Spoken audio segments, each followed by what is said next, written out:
আর একটা পুলিশ যাচ্ছে, দেখো দিকে পড়লো, আর পুলিশটা দেখো পাথরে এসে ধাক্কা খেয়ে পুরো জলে পড়ে গেল। আর আর এগুলারা সব কামড়াচ্ছিল। তখনই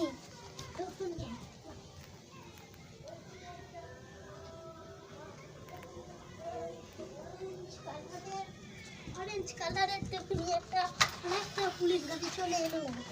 ও ওখানে উঠলো, দিয়ে টেনে টেনে উঠিয়ে দিল। তারপর চোরগুলোকে ধরতে গেল। ধরতে চোর পুরো ধরা পড়ে গেল। আর চোরকে জেলখানা নিয়ে চলে যাওয়া হলো।